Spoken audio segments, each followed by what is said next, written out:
میں مکہ شریف سے مدینہ طیبہ کی حاضری کے لیے جا رہا تھا تو ایک جگہ رستے میں رک کے نا، حج کے سفر پہ تھے ہم لوگ، تو رک کے کھانا کھایا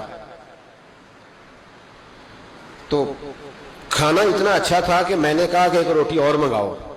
کھانا کھا چکے، بل دینے کے لیے جب کاؤنٹر پہ ایک شخص پہنچا ہم میں سے، اس نے اس کو کہا کہ پیسے رکھ لو۔ کہنے لگا پیسے ہو گئے تمہارے۔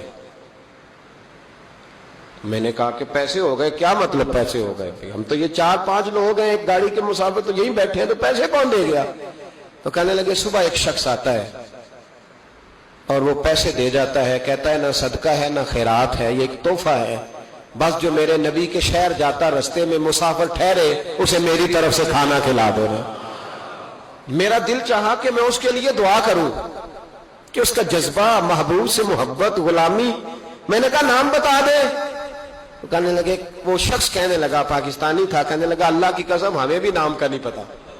اس نے کبھی بتایا ہی نہیں، وہ بتاتا ہی نہیں، کہتا ہے بس جو تمہیں مسافر ملے نا، محبوب کے شہر جاتا اور جہاں رک جائے اسے کھانا کھلانا، میں اپنے محبوب کے مہمانوں کی میزبانی کرنا چاہتا ہوں۔ او خدا کے بندو، نیکی تو اس کا نام ہے۔ حضرت عبداللہ بن مبارک رحمت اللہ علیہ کوفے جایا کرتے تھے، رستے میں ایک سرائے تھا، آج کل ہوٹل ہوتے، اس موقع پہ سرائے تھے، مسجدوں کے ساتھ مہمان خانے بنے ہوتے۔ وہاں ایک نوجوان بڑا غریب تھا، اس کا شوق تھا لوگوں کی خدمت کرنا۔ آپ جاتے تو وہ نوجوان رستے میں ملتا، آپ کی خدمت کرتا، پانی لا کے دیتا، پانی بھر کے رکھتا، وضو کراتا، خدمت کرتا۔ اکثر آپ علماء سے ملنے جاتے، علماء کوفہ سے یا کسی اور سفر پہ، تو اس رستے گزرتے، نوجوان بڑا اچھا لگتا۔ ایک دن آپ تشریف لائے، نوجوان وہاں نہیں تھا۔ آپ نے لوگوں سے پوچھا وہ کہاں ہے؟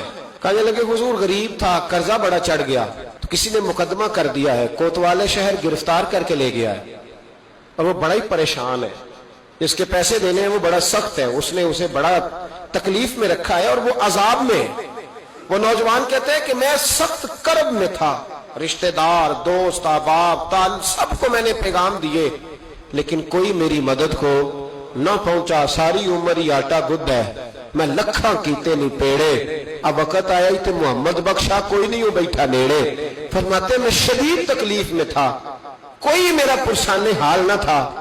حضرت عبداللہ بن مبارک کو جب پتا چلا تو چپکے سے گئے، کوتوالے شہر کو کونے میں بلایا، فرمایا اگر میں اس کا قرضہ دے دوں تو آزاد کر دو گے؟ اور تم بھی جانتے ہو اور سارا کوفہ جانتا ہے کہ جان بوجھ کے نہیں دبائے، مجبور ہو گیا ہے، غریب ہے، مہلت مانگ رہا ہے، میں دے دوں تو آزاد کا حضور آپ دے دیں، کر دیں گے آزاد۔ کہتے پیسے دیے اور دے کے کہنے لگے ایک وعدہ کر، میری زندگی میں کسی کو بتائے گا تو نہیں کہ میں نے دیے؟ کوتوال کہنے لگا حضور زمانہ حیا کرتا ہے تو میں بھی کروں گا نہیں۔ اب اس میں اختلافی چیزیں بھی اس واقعے میں بزرگوں نے لکھی ہیں۔ حضرت عبداللہ بن مبارک رحمت اللہ نے پیسے چکائے، خود سفر پہ چلے گئے، کوتوالے شہر نے آزاد کیا۔ کہا کس نے دیے؟ کہا کوئی نیک تھا جو دے گیا۔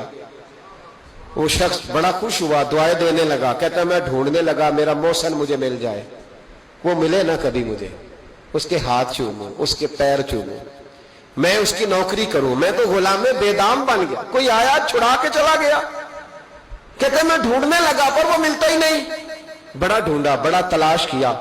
فرماتے ڈھونڈتے ڈھونڈتے، تلاش کرتے کرتے عمر بیت گئی۔ جناب عبداللہ بن مبارک کئی دفعہ وہاں آئے تو وہ نوجوان کہتا میں نے بابے کو بڑی نصیحتیں کی، بڑی نصیحتیں کی۔ میں نے کہا حضور آپ بھی نیک ہیں، فلاں مفتی صاحب بھی بڑے نیک ہیں، پر نیک تو وہ تھا نا جو میرے پیسے دے گیا، میں انہی کو نصیحتیں کرتا رہتا، سمجھاتا رہتا۔ تو کہتے وہ مجھے کہتے دعا کر اللہ مجھے بھی ویسا بنا دے۔ عمر بیت گئی، زمانے گزر گئے، میں ڈھونڈتا رہا، میں اپنی نمازوں میں اسے دعائیں دیتا رہا، میں اپنے افطار میں اسے دعائیں دیتا رہا، میں حج و عمرے میں دعائیں دیتا رہا۔ حضرت عبداللہ بن مبارک بوڑھے ہو گئے، ضعیف ہو گئے، گھر سے نکلنا چھوڑ دیا، علیل ہو گئے۔ کوتوالے شہر برسوں بعد وہ جس نے مجھے پکڑا تھا ایک کونے میں مل گیا۔ میں نے کہا تجھے خدا کی عزت کا واسطہ مجھے بتا دے میرا محسن کون ہے؟ تو کہنے لگا اس نے مجھے کہا تھا زندگی میں نہ بتانا۔ میں کیسے بتا دوں؟ کہا تیری مہربانی، تو کسی طریقے سے مجھے بتا دے۔ کہتے ہیں وہ شخص کہنے لگا یار تو ان سے کئی بار ملا ہے، میں نے اکثر تمہیں اکٹھے بیٹھے دیکھا ہے، تمہیں نہیں پتا؟ کہا نہیں کون ہے؟ کہنے لگے حضرت عبداللہ بن مبارک، وہی تھے جو تیرے پیسے چکا گئے۔ وہ شخص کہتا ہے میرے پیروں تلے زمین بھی نکل گئی اور جو لگا کہ آسمان بھی ہٹ گیا. میں دوڑا, میں اسے ڈھونڈوں, کوئی بیٹھا ہوا مجھے دور دعا دیتا. میں ڈوبتا ہوں سمندر اچھال دیتا. ماتے ڈھونڈتا, سر پٹ دوڑتا. میں دروازے پہ پہنچا. جب میں دروازے پہ پہنچا تو میں نے رش دیکھا, کچھ لوگ گھر میں آ رہے تھے, کچھ جا رہے تھے. میں نے دوڑ کے ایک شخص سے کہا, میں نے کہا عبداللہ بن مبارک علیہ رحمہ کہاں ہے؟ کہنے لگا پردیسی کہاں سے آئے ہو؟ میں نے کوفے سے آیا ہوں اور اتنا بھاگا ہوں کہ پیروں سے نکلتا ہوا خون بھی مجھے روک نہیں سکا, دیکھو زخمی آیا ہوں. تو کہنے لگے بس تو 3 گھنٹے لیٹ ہوا ہے, بس 3 گھنٹے. آج صبح کی آذان جب پڑھی ہے نا مؤذن نے تو عبداللہ بن مبارک مسجد میں تھے, جماعت ہوئی تو نماز میں تھے, اور اشراق ہوئی تو نوافل میں تھے, اور پھر وہ گھر آئے ہیں. سر سجدے میں رکھ کے کلمہ پڑھا ہے تو روح پرواز کر گئی ہے. آج ہی وہ شخص کہتا ہے میں دوڑ کے گیا اور میں قدموں میں بیٹھا. میں غریب تھا, غریب کا بیٹا, غریب کا پوتا, غریب کا بھائی, غریب تھا. میں نے پیروں میں سر رکھ کے کہا بابا جی مجھے نمازوں کا تو نہیں پتا, آج کتنے آپ کے میں نہیں جانتا, کتنے شاگرد مرید تیار کیے میں نہیں جانتا, اور میں اللہ کی عزت کی قسم کھا کے کہتا ہوں کہ مجھے امید ہے جو آپ نے میرے ساتھ کیا ہے نا, میرا رب صرف اسی کی برکت سے آپ کو جنت کے اعلیٰ مرتبے عطا کر دے گا. مجھے امید کامل ہے کہ اسی کی برکت سے اللہ جنت دے گا, پر شرط یہ ہے کہ تیری نیکی چھپی ہوئی ہو.